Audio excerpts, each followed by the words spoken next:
Up to 20,000 people took to the streets in Shanghai alone, and there was chaos in front of the Japanese consulate there. Another 10,000 rallied in the eastern city of Hangzhou and 2,000 in Tianjin, southeast of Beijing, while there were smaller protests in Shenzhen and here in Hong Kong as well. We begin in Shanghai, the scene of today's biggest and most violent protest. There was chaos again as anti-Japanese feelings boiled over and mob violence was the order of the day, this time in Shanghai.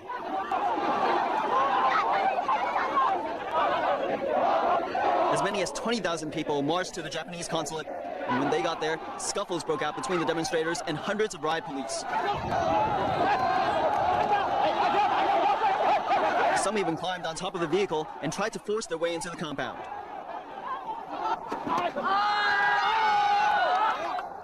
Police wouldn't let the mob get inside, but did nothing as they threw rocks, eggs, and bottles, covering the walls of the building with debris. Mobs ransacked a two-story Japanese restaurant, breaking inside and smashing all the windows. And the protesters damaged several other Japanese restaurants and bars along the way, even though they were Chinese-owned. And this is what they did to Japanese business signs. The mobs encouraged Westerners to join as well. Japanese invaders must die, they chanted. All this fury began recently after Tokyo approved her history textbook that whitewashes Japan's Second World War atrocities against China. Japan's bid to join the United Nations Security Council inflamed them further.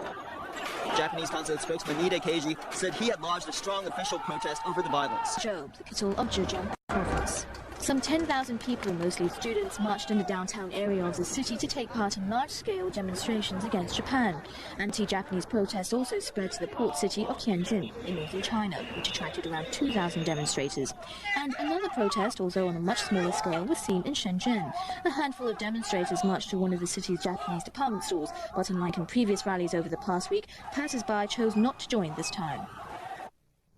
In tit-for-tat violence, the home of China's ambassador to Tokyo has been vandalized with red paint.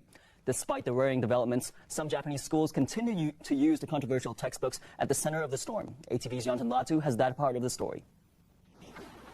The Tokyo residence of China's ambassador to Japan became a target in the bitter row between the two countries. The doorplate, mailbox and intercom were splashed with red paint and graffiti late last night. Tokyo police blamed the attack on the growing tension between China and Japan.